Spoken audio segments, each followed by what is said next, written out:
Canada के नागरिकों के लिए भारत का वीजा फिलहाल सस्पेंड। दिल्ली के कनाडा दूतावास में कर्मचारियों की संख्या घटाने के निर्देश। भारत और कनाडा के बीच चल रही मौजूदा तनातनी के बाद भारत सरकार ने ये दो बड़े और कड़े फैसले लिए। सिक्योरिटी सिचुएशन जो कनाडा में और कैनेडियन गवर्नमेंट की इनएक्शन से रहा है, उसके लिए हम इसको अस्थायी रूप में हम इसको वीज़ा आवेदन का जो प्रोसेस है उसमें बाधा पड़ रही है और इसीलिए हमने उसको अभी उसको स्टॉप कर रखा है। इस सख्त फैसले की वजह बना है खालिस्तानी आतंकी हरदीप सिंह निज्जर की हत्या के बाद कनाडाई प्रधानमंत्री जस्टिन ट्रूडो का भारत के खिलाफ चलाया गया प्रोपेगेंडा, जिससे दोनों देशों के रिश्तों में खटास इस कदर बढ़ गई है कि कनाडा ने भारत के राजनयिक को निष्कासित कर दिया, तो जवाब में भारत ने भी दिल्ली में कनाडा के राजनयिक को निष्कासित कर दिया। कनाडा ने भारत ट्रैवल करने वाले अपने नागरिकों के लिए एडवाइजरी जारी की, तो भारत ने भी कनाडा जाने वाले भारतीयों के लिए एडवाइजरी जारी की। लेकिन अब मामला उससे आगे बढ़ गया है और काफी गंभीर होता दिख रहा है। भारत सरकार ने कनाडा को आतंकियों की पनाहगार बताते हुए अपने राजनयिकों पर खतरे की आशंका जता दी है। No specific information has been shared by Canada on this case, either then or before or after. You are aware of the security threats being faced by our High Commission and consulates in Canada. The issue of safe havens and places to operate is being provided abroad, including in Canada. यानी भारत और Canada के बीच रिश्ते लगातार बिगड़ते जा रहे हैं। खालिस्तानी आतंकी निज्जर की जून महीने में हुई हत्या के बाद कनाडा के पीएम ट्रूडो के आरोपों से भले ही टेंशन बढ़ती दिख रही है, लेकिन दोनों देशों के बीच रिश्ते खराब होने की शुरुआत बहुत पहले हो गई।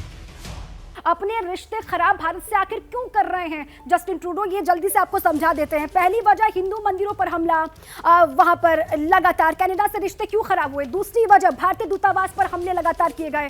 तीसरी वजह खालिस्तान रेफरेंडम का समर्थन वहां पर किया गया, जिसके बाद लगातार रिश्ते खराब होते चले गए। चौथी वजह किसान आंदोलन को लेकर बयानबाजी की गई, इस पर समर्थन किया गया। पांचवी वजह है निज्जर की हत्या का भारत पर संसद से आरोप लगाया।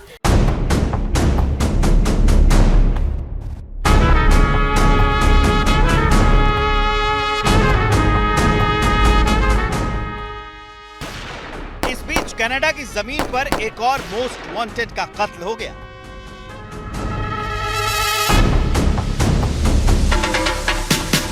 कनाडा के विनिपेग शहर में अज्ञात हमलावरों ने एक के बाद एक 15 राउंड गोलियां दागी। जब फायरिंग थमी तो सड़क पर मोस्ट वांटेड सुक्खा दुनुके की लाश पड़ी थी। सुक्खा कनाडा में बैठकर अपना गैंग ऑपरेट करता था। खालिस्तानी आतंकी अर्शदीप सिंह और अर्श का राइट हैंड था। एनआईए की वांटेड लिस्ट में शामिल था। सुक्खा के खिलाफ 18 केस दर्ज थे। सुक्खा दुनेके 2017 में जाली दस्तावेजों से कनाडा भाग गया था। कनाडा जो है वो भी एक रोग कंट्री बनता जा रहा है। पहले तो हम लोग कहते सिर्फ पाकिस्तान रोग कंट्री है, पर अब लगता है कि ट्रूडो जो है उसकी लीडरशिप में कनाडा भी जो है एक रोग कंट्री बढ़ता जा रहा है। सुक्खा दुनेके की हत्या के बाद सवाल उठ रहे हैं कि सुक्खा की हत्या किसने की। सुक्खा के मर्डर का पंजाब कनेक्शन क्या है? इन सवालों के जवाब एजेंसियों ने तलाशना शुरू कर दिया है। लेकिन पहले दुनुके की हत्या उस वक्त हुई जब भारत और कनाडा के रिश्ते सबसे तल्ख दौर से गुजर रहे थे। आतंकी हरदीप सिंह निज्जर की हत्या के बाद अपनी सियासत चमकाने के लिए जस्टिन ट्रूडो भारतीय एजेंसियों पर संगीन आरोप लगा रहे हैं। वहीं कनाडा में ट्रूडो को लेकर सवाल हो रहे हैं। ये पूरी तरीके से कनाडा की डेमोक्रेसी को सबवर्ट कर रहे हैं संबंधों के साथ साथ। प्रधानमंत्री की जिंदगी का एक बहुत बड़ा जुआ हो, जो कि उन्होंने अपनी डूबती हुई कश्ती को बचाने के लिए एक पॉलिटिकल खेल खेला है। कनाडा की जमीन पर मौजूद आतंकवादियों को सजा देने, उन पर एक्शन लेने के बजाय ट्रूडो सियासी फायदे के लिए भारत विरोधी अभियान में जुट गए। ट्रूडो ने अमेरिका, ब्रिटेन और ऑस्ट्रेलिया जैसे मुल्कों से भारत की शिकायत करनी शुरू कर दी, लेकिन ट्रूडो का भारत विरोधी अभियान डिरेल हो गया। ऑस्ट्रेलिया ने ट्रूडो को ही मामले की जांच कराने की सलाह दे दी। ब्रिटेन ने भी पूरे मामले की गहराई से जांच कराने को कहा। अमेरिका ने कहा कि इस मामले की तह तक जाने की जरूरत है। I hope that we can make sure that perpetrators are brought to justice and that we can all allow the space for that information and that investigation to occur before anybody leaps to judgment. अपने सहयोगियों की तरफ से मिली इस सलाह पर भी Trudeau नहीं माने। कनाडा में अटकलें हैं। ट्रूडो सरकार भारत से डिप्लोमैट्स को वापस बुला सकती है। ट्रूडो दूसरे मंचों पर भी इस मुद्दे को उठा सकते हैं। ये तब हो रहा है जब कनाडा के सबसे करीबी सहयोगी कहे जाने वाले ऑस्ट्रेलिया के पीएम एंथनी अल्बनीज ने इस मुद्दे पर सवाल पूछने वाले पत्रकारों को ही सलाह दे दी।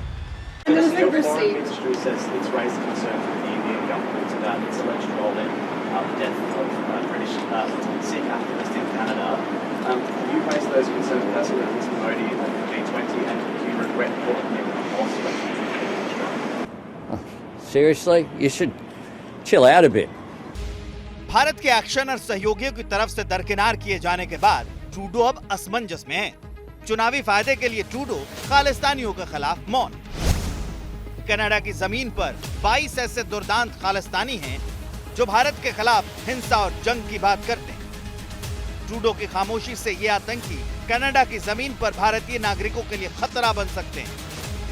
ट्रूडो ने ये कहीं ना कहीं कोशिश की है भी हम किसी ना किसी मिनॉरिटी जो सिख हैं हम उनको किस तरीके से देश से तोड़े, उसको कैसे अलग करें, ये बड़ी चाल उन्होंने खेली है। वहां पे जाके ने यही रिक्वेस्ट की है कि जो कनाडा और इंडिया के बीच में बात हुआ है ये बड़ा अनफॉर्चुनेट है और अब क्योंकि अब वीज़ा बंद हो गए हैं इसका बहुत ज़्यादा इम्पैक्ट पड़ा है पंजाब में और कई देश के अलग अलग सूबों में।